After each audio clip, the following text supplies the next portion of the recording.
Hola, ¿Cómo andan? Buenas, ¿cómo profe. va? Buenas tardes. Buenas tardes. Vamos a continuar con lo que veníamos hablando de la diferencia entre control interno, auditoría interna y auditoría externa.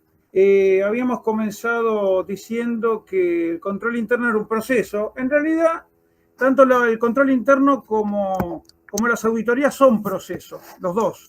La diferencia, o una de las diferencias, es que el control interno se encuentra integrado al proceso de gestión. Es decir, en forma cotidiana, permanentemente vamos a tener alguna actividad o alguna acción relacionada con el control interno, a medida que se da la operatoria en cada una de las áreas, ya sea administrativa, financiera, legal, no importa cuál, pero todas van a tener alguna acción o algún procedimiento o alguna actividad que es propia de control interno. Mientras que siempre la auditoría es un proceso, pero que es planificado. Tiene un comienzo y tiene un fin. Es decir, tiene un tiempo determinado, distinto al control interno que se va dando permanentemente junto con el proceso de gestión. Por eso decimos que el proceso de control interno está integrado al proceso de gestión pública, permanentemente. Después habíamos comentado que precisamente por ser un proceso que está integrado, no se trata de actividades sueltas o mecanismos que están añadidos a la gestión pública, sino que se encuentra junto con la gestión en forma consustanciada, se dan todos los días y en forma permanente. También habíamos comentado que lo realizaban todas las personas que integran la gestión. A ver si tenemos más personas para sumarse. Todas las personas que se encuentran relacionadas con la gestión pública en todos los niveles, en cualquier sea el nivel jerárquico, desde el más bajo hasta el más alto. Es decir, todas las personas, cualquiera sea el nivel y cualquiera sea la función que tenga, va a tener alguna función o actividad o acción de control interno que realizar. Algunas con mayor responsabilidad y otras con menos, pero todas tienen algún grado de actividad de control interno. Después habíamos comentado también que también se puede definir al control interno, hay distintos tipos de definiciones, depende de cómo desde dónde nos paremos. En lo que es cómo está integrado el control interno, lo conforman. Pensemos que es un sistema, y como todo sistema tiene elementos que lo integran. Esos elementos interactúan, se interrelacionan y cada uno influye en el resto de los elementos del sistema. Uno de los elementos que tiene el control interno, uno de los elementos del sistema, además obviamente el recurso humano de las personas, es el plan de organización.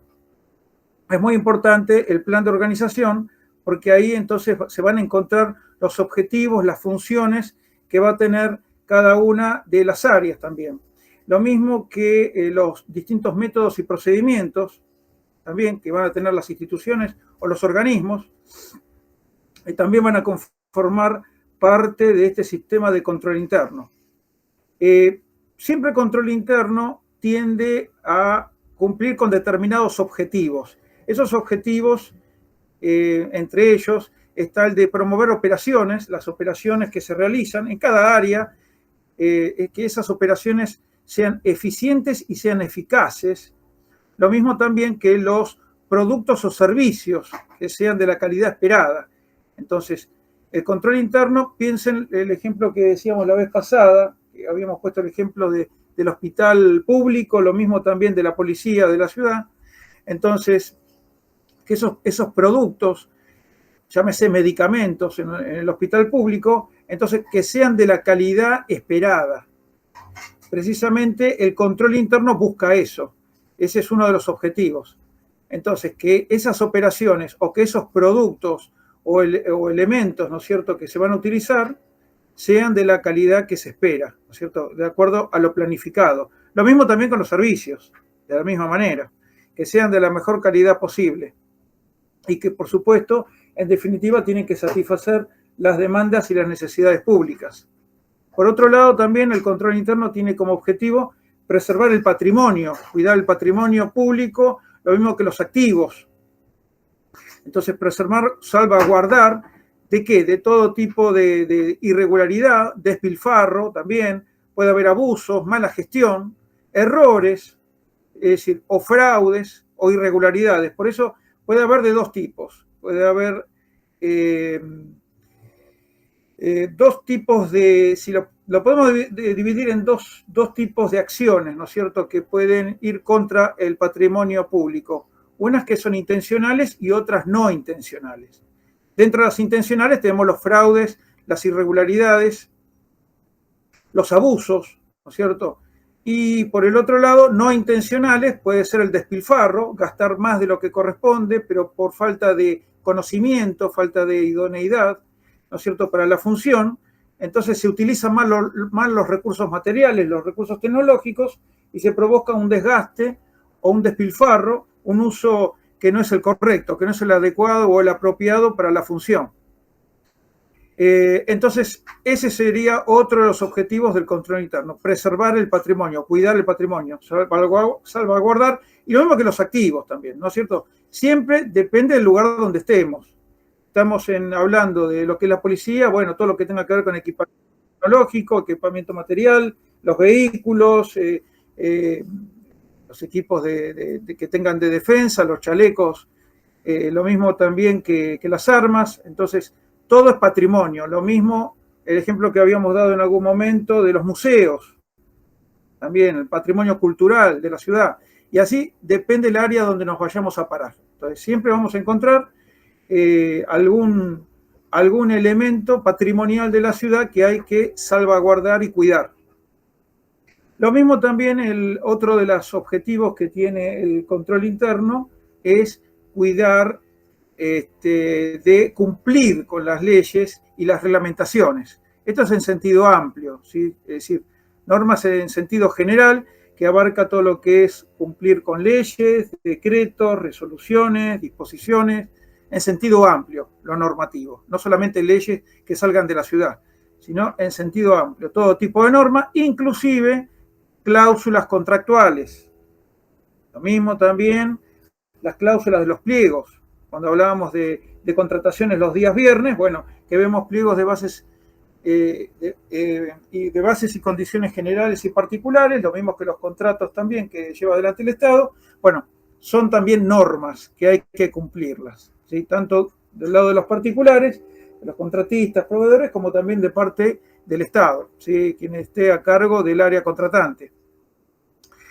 Lo mismo también, otro de los objetivos, podemos agregar, del control interno, es todo lo que tenga que ver con los datos, con la información financiera, la información de gestión, ¿no es cierto? Que esos datos, esa información que se maneja en cada una de las áreas, sea completa, relacionado con la cantidad, entonces, como sea completa, que sea confiable, es decir, que sea veraz, y por el otro lado también que esa información sea oportuna, es decir, que esté a disposición en el momento que se la necesita.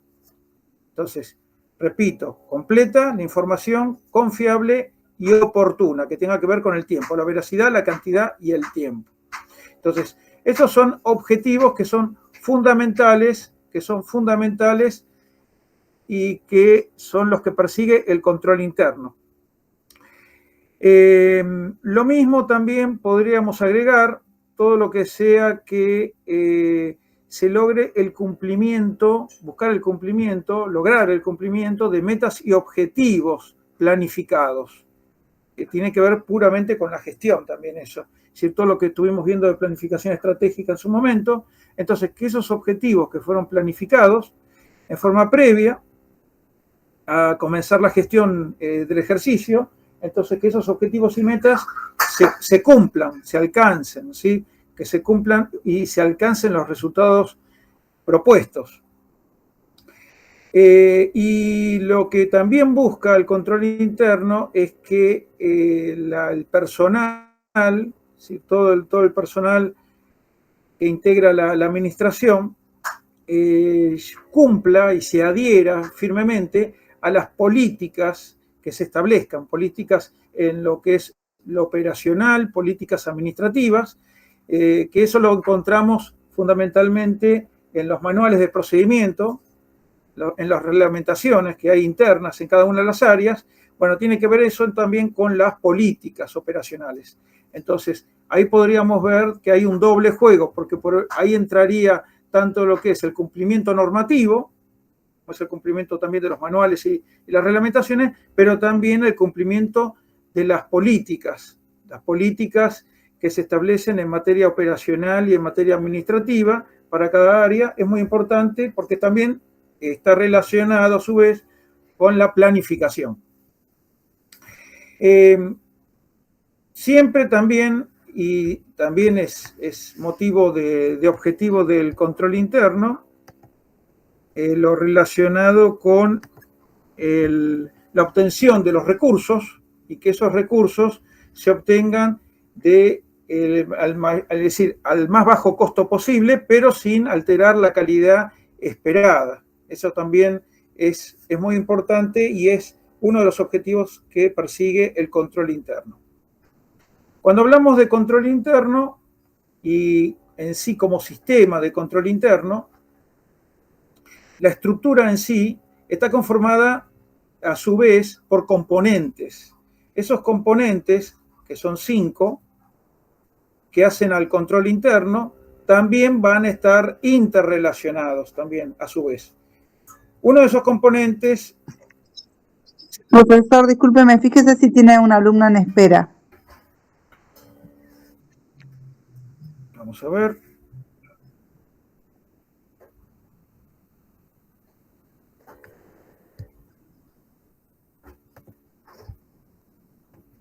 Ahí estamos. Uno de esos componentes, creo que lo había comentado la vez pasada, es el ambiente de control. El ambiente de control es la importancia que tiene, es que refleja el espíritu ético que va a tener la entidad, el organismo.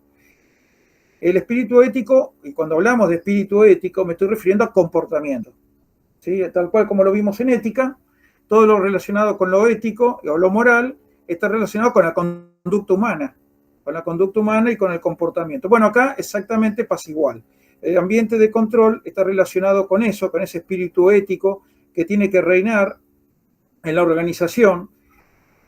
Y cuando estamos hablando también de ético y hablamos de conducta y comportamiento, también nos lleva a lo que es la responsabilidad. La responsabilidad con que cada persona, cada integrante de la administración encara sus actividades. Y a su vez, la importancia que le asigna a cada persona al control interno. Es decir, ¿le damos bolilla a las actividades de control que tenemos que realizar en nuestra área o la dejamos pasar por alto y no le damos su importancia? Entonces, todo eso va a conformar ese ambiente de control y podemos saber si ese ambiente de control es sólido o, por el contrario, es muy precario y débil. Entonces, una organización que tiene un alto espíritu ético porque todo su personal, o un área determinada, todo su personal es responsable en cuanto a las actividades y las funciones que tiene que llevar adelante y le da importancia a la actividad de control que tiene a su cargo, entonces podemos hablar que esa área tiene un ambiente de control fuerte, ¿sí? Sólido. Ahora, nosotros decíamos que este modelo de control interno refleja siempre interdependencia, ¿sí? Interdependencia entre los distintos componentes que lo integran. Otro de los componentes es el de evaluación de riesgos. El primero es ambiente de control, el segundo es de evaluación de riesgo. Ahora lo que estoy haciendo es presentándolos. Después vamos a entrar en profundidad en cada uno. Evaluación de riesgo sería el segundo componente que va a influir también en lo que es el ambiente de control. Es decir, cada componente influye en los demás. De tal manera que el mal funcionamiento de uno arrastra o puede también llevar al mal funcionamiento de los demás componentes. Entonces, lo importante es recordar que cuando hablamos de control interno, no estamos hablando de un proceso que es en serie, es decir, que un componente incide solamente en el siguiente, de estos 5 que ahora les voy a ir nombrando, sino que es multidireccional. Es decir, un componente puede influir en cualquier otro, en el tercero, en el cuarto o en el quinto, no necesariamente en el siguiente. Por eso digo, no es en serie, es multidireccional. A su vez, el último componente que les voy a nombrar, el quinto, puede influir también en el primero. Es decir, es multidireccional el sistema en sí. Volviendo al de ambiente de control, vamos a aclarar algunas cosas más también de este componente. Es fundamental entonces la conducta, dijimos, el comportamiento, la actitud que va a asumir cada persona en cada área, y esto es tanto para la alta dirección, es decir, quienes están liderando, quienes están en el área estratégica, la parte más alta, quienes toman las decisiones, si estamos hablando de ministerio, nivel ministerial, pero también en lo que serían los niveles mandos medios o gerenciales, direcciones generales, por ejemplo, subsecretarías, y lo mismo también en los niveles jerárquicos más bajos, es decir, todos tienen alguna obligación, algún deber que cumplir en su área, y la contracción a esa responsabilidad y al cumplimiento de las distintas acciones de control que tenga a su cargo, entonces va a hacer que ese ambiente de control va a ser más fuerte o más débil.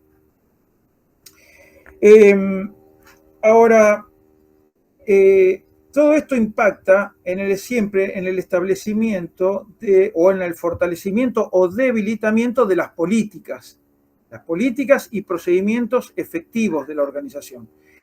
Ahora, hay factores que son claves en lo que es este componente de ambiente de control y que están relacionados, por supuesto, con lo ético, con lo moral y con la acción humana. Uno de ellos tiene que ver con la que es la filosofía, el estilo de liderazgo, el estilo de dirección. Fíjense que muchas veces ustedes entran a trabajar a un lugar donde de pronto hay determinadas pautas que hay que cumplir a rajatabla. Entonces, hay una filosofía, hay una tradición, hay una costumbre institucional que está bien arraigada y que es transmitida a todos los que van a integrar esa organización. Entonces, eso también es uno de los factores que hacen al ambiente de control. Lo mismo también una organización que tenga una estructura determinada, un plan organizacional, lo mismo que dictado reglamentos y manuales. Entonces tenemos una cierta reglamentación, una parte normativa que hace sólido a lo que es la estructura de esa organización. De manera que, para ustedes se preguntarán el por qué. Las reglamentaciones y los manuales no solamente establecen circuitos administrativos que tienen que seguir la documentación, puede ser un expediente administrativo, cualquier tipo de documentación, formularios, notas, no solamente establecen un circuito, sino también establecen quiénes son los responsables de autorizarlos, de aprobarlos, de controlarlos, revisarlos. Entonces, todo eso está definido claramente. ¿Esto para qué? Porque a la hora de un incumplimiento, de que algo se desvíe de lo que tiene del curso normal, entonces sabemos a quién tenemos que dirigirnos, ¿no es cierto? Sabemos quién es el área responsable o el cargo que tiene que hacerse responsable de que ese trámite no salga, o se haya trabado, o esté obstaculizado por alguna razón. Lo mismo, yo les decía, así como les digo filosofía, hablamos de lo que es la integridad y los valores éticos. La integridad y los valores éticos, lo que tiene que ver con la competencia profesional, un área que le da mucha bolilla o mucha importancia a todo lo que es la competencia profesional, el desarrollo, la capacitación, de que el trabajo se haga bien, entonces también fortalece el ambiente de control. Porque fíjense que en la medida que las personas se desarrollen y se capaciten, van a ser más idóneas para la función que están desempeñando. Entonces, es más probable de que no se cometan errores. Por esto es lo que yo les decía antes, que lo podíamos definir en dos vertientes, ¿no es cierto? Aquello que se hace intencional, como los robos, los hurtos, los fraudes, las estafas, y lo no intencional, lo que se hace sin querer. Se cometen errores, se despilfarra por no saber cómo hacer, se despilfarra material, el uso de los materiales o de la tecnología, se lo usa mal, pero eso es por falta de idoneidad. Entonces, de la forma que tenemos capacitado y tenemos desarrollado profesionalmente y las competencias de los profesionales, entonces vamos a reducir las posibilidades de errores a futuro, los no intencionales.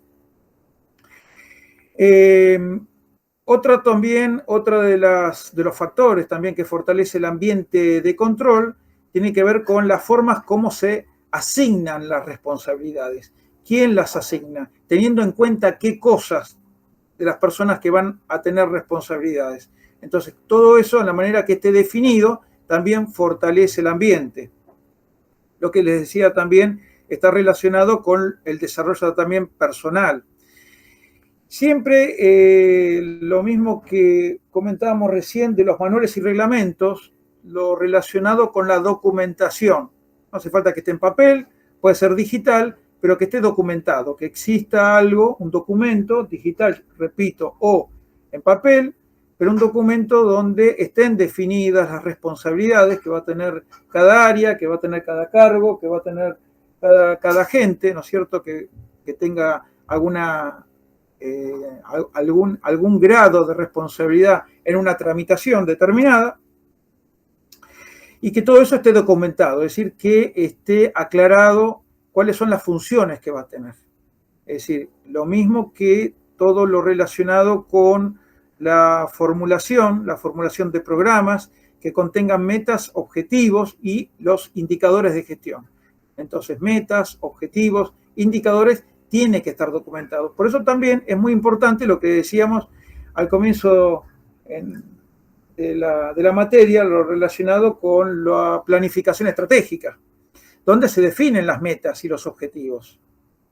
Y lo mismo también tiene que definirse los indicadores de gestión. ¿Por qué? Porque los indicadores nos va a servir para evaluar la gestión y poder, en la medida que se puede evaluar, se puede medir, se puede controlar. Por eso es que son tan importantes. El ambiente de control, entonces, va a ser tan bueno, regular o malo como sean todos estos factores. Todos estos factores son analizados en conjunto. Y el auditor, creo que le toca el auditor interno, o posteriormente también el auditor externo, que le toca verificar ese ambiente de control, entonces analiza todos estos factores. Y de ahí saca una conclusión con respecto a lo débil o lo fuerte, sólido que puede ser este ambiente de control. Otro de los componentes habíamos comentado que era la evaluación de riesgos. La evaluación de riesgos radica la relevancia que tiene en que en sí el control interno lo que busca es o está pensado para limitar riesgos, evitar de que pasen cosas. Si ustedes analizan todos los objetivos que yo les fui comentando, se van a dar cuenta que finalmente, si lo vamos a resumir en dos palabras, el control interno lo que busca siempre es que esos riesgos a futuro no se den. Y si se dan, poder manejarlos, poder gestionarlos, de tal manera que si es algo que se pudo prever, pero que no se puede evitar, por lo menos se pueda minimizar. Se lo pueda gestionar correctamente. Entonces, esto tiene que ver con el componente evaluación de riesgos. A través de lo que es la investigación, el análisis de los riesgos relevantes y el punto hasta el cual el control los neutraliza, se evalúa la vulnerabilidad del sistema. Entonces, lo que tenga que ver con riesgos, en primer lugar, tenemos que hacer una investigación y un análisis de los riesgos inherentes, es decir, los que son propios de cada área. Hay áreas que tienen mayor riesgo que no, que otras, y otras no tienen tanto.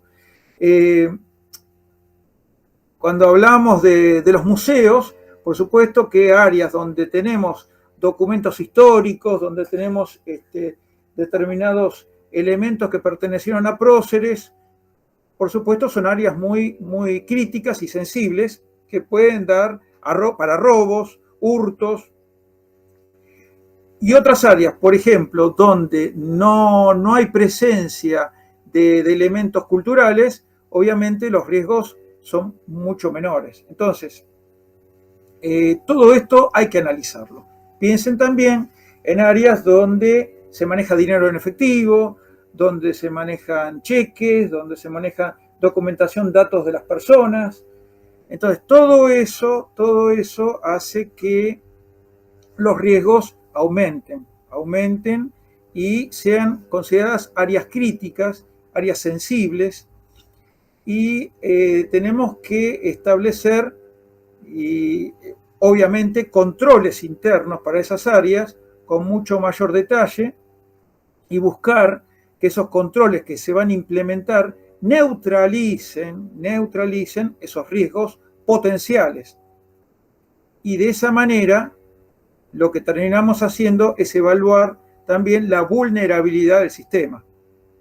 Entonces, para eso debe adquirirse primero un conocimiento práctico de la entidad.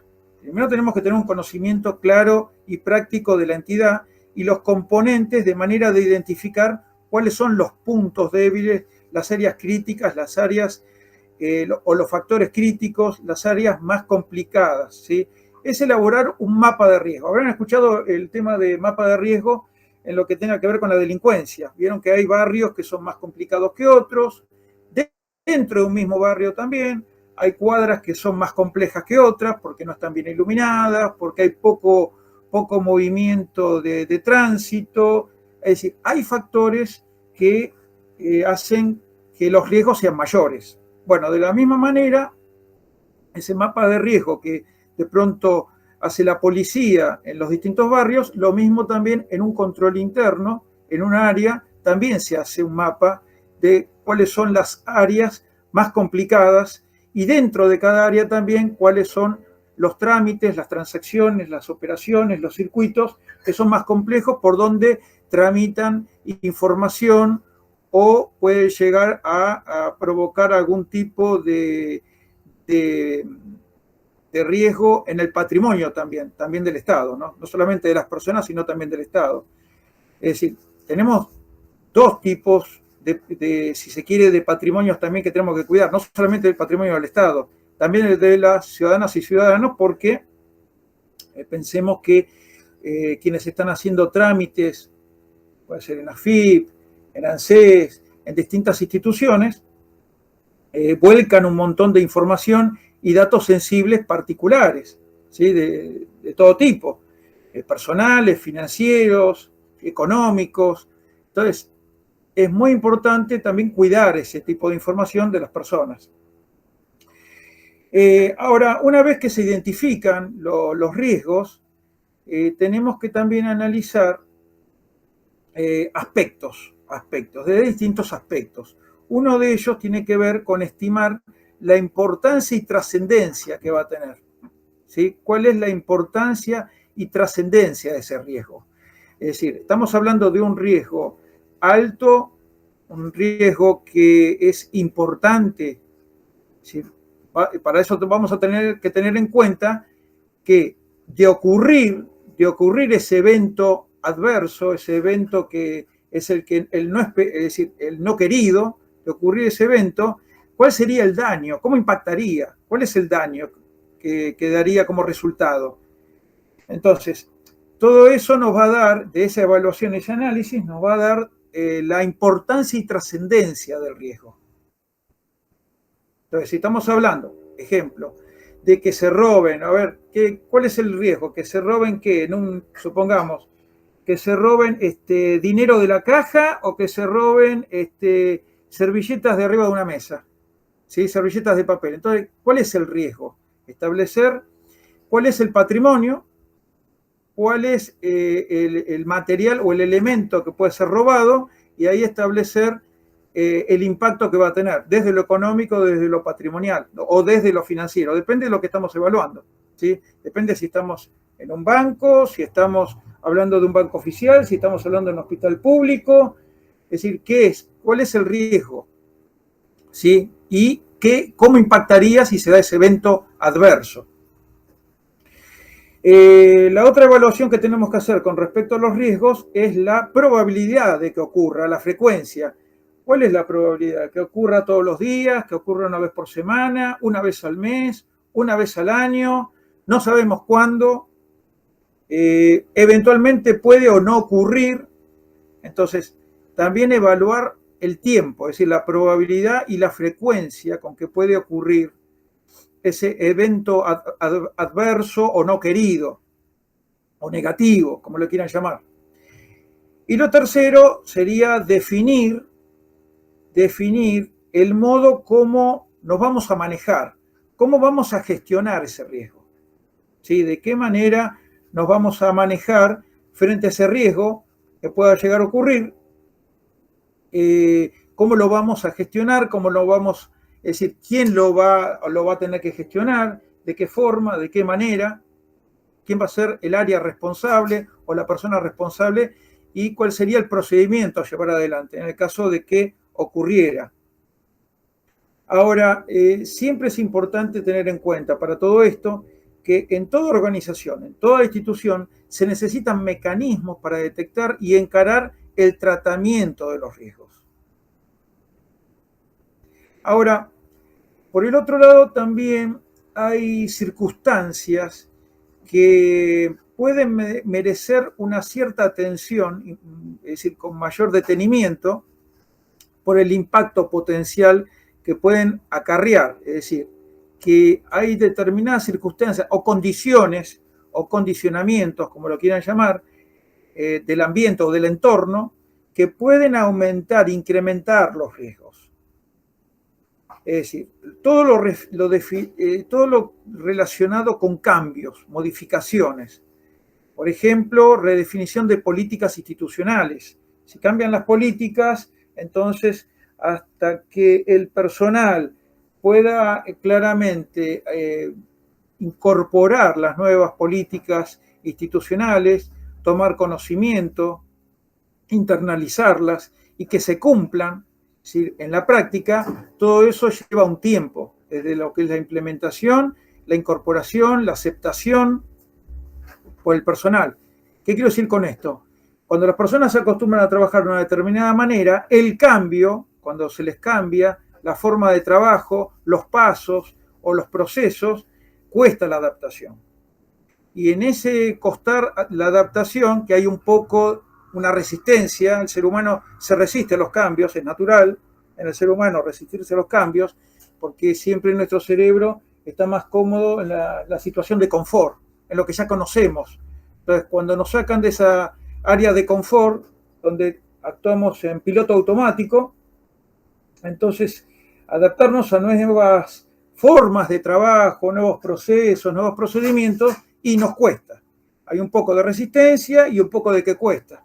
Entonces, todo eso puede llevar también a cometer errores, omisiones, no queridos, pero omisiones en sí, omitir pasos, omitir controles. Entonces, repito, el cambio en la política institucional o la redefinición de políticas institucionales aumenta el riesgo de errores, el riesgo de omisiones. Lo mismo también podemos hablar de reestructuraciones, reorganizaciones, que una persona está trabajando acá, ahora va a trabajar a otra área que no conoce. Va a estar con personal que no conoce, con un sistema o métodos que no conoce y se tiene que adaptar y se tiene que acostumbrar. Entonces también se pueden cometer errores, por lo mismo que decíamos antes. El ingreso de nuevos agentes, nuevos empleados, rotación. Fíjense que todo tiene que ver con cambios, modificaciones. Entonces, nos salimos de lo que conocemos y cuando vamos a algo nuevo, algo que desconocido, algo que tenemos que ir incorporando, tenemos que ir despacio aprendiendo, Y bueno, se pueden cometer errores. Nuevos sistemas, nuevos procedimientos, nuevas tecnologías también. Uno está acostumbrado a trabajar con una tecnología determinada y de pronto nos cambian un sistema operativo. Entonces, todos esos cambios tecnológicos en el software, también lo mismo. Va a llevar su tiempo también de adaptación y de hasta que uno se acostumbre, cuáles son los pasos. Y después, obviamente, como todo, se hará automáticamente, pero siempre en un comienzo va a estar la posibilidad del riesgo de errores. Incorporación de nuevos productos, nuevas actividades, nuevas funciones. Es decir, siempre, repito, cambios, modificaciones, tanto en las personas, tanto en los procedimientos, en las actividades, en las funciones que uno tiene, en los productos que se elaboran o los servicios que se dan también. Entonces, todo eso lleva a posibilidad siempre de riesgos de errores. El tercer componente, el primero dijimos que es ambiente de control, el segundo evaluación de riesgos, el tercero es el de actividades de control. Entonces, cuando ya tenemos la evaluación, el análisis, la investigación, ya se hizo la investigación, el análisis, la evaluación de los riesgos que se pueden dar en cada lugar, entonces ahora vamos a implementar los controles que tiene que haber en cada área, poniendo más énfasis en las áreas más críticas, más sensibles, de mayor importancia, y en otras no tanto, ¿sí? Y a eso entonces llamamos, a esos procedimientos específicos, los llamamos actividades de control, ¿sí? Es decir, son procedimientos, son acciones que están orientados primordialmente a la prevención y a la neutralización de los riesgos. Pero para eso tenemos que haber definido cuáles son los riesgos y cuáles son las áreas. Entonces, por eso es importante, primero, investigar, analizar, evaluar los riesgos para luego poder establecer estas acciones, estas actividades, estos procedimientos. Cuando digo procedimientos, es decir, están constituidos por actividades y acciones de control que van a estar orientados a prevenir y a neutralizar los riesgos. Prevenir y neutralizar los riesgos. Las actividades de control se van a ejecutar en todos los niveles. En todos los niveles van a tener actividades de control y en cada una de las etapas de la gestión de todo tipo que se realice en cada área, en cada etapa va a haber alguna actividad de control que se tiene que llevar adelante. Pero siempre esto partiendo de la elaboración de un mapa de riesgo. Para eso necesitamos tener claro las áreas, ¿sí? Y los riesgos que se pueden presentar en cada una de ellas. Por lo tanto, conociendo los riesgos, se pueden disponer los controles destinados para evitarlos o minimizarlos. Ahora, estas actividades de control se pueden, hay distintos tipos, ¿sí? Hay distintos tipos de actividades de control. Hay algunas que son preventivas, es decir, para prevenir que los problemas ocurran, y otras que son correctivas, es decir, ya tenemos el problema, bueno, entonces, ¿cómo lo solucionamos? ¿Cómo lo corregimos? Puede haber también manuales, puede ser también automatizados o informáticos, ¿sí? Estas actividades de control, y esto está relacionado con el modo o la forma. Y después podemos tener tanto en cualquiera de los niveles, dijimos jerárquico, tanto a nivel directivo, nivel estratégico, a nivel gerencial, mandos medios, como también a nivel operativo. Siempre vamos a tener en todos los niveles alguna actividad de control que se va a llevar adelante. Y cuando hablamos de niveles, por ejemplo, mandos medios, incluyo las gerencias, incluyo jefaturas, coordinaciones. Lo mismo cuando digo de manual, distintos tipos de actividades de control, tanto manual como automatizado, también incluyo obviamente, en el manual, el humano. Estamos hablando del humano y el mecánico.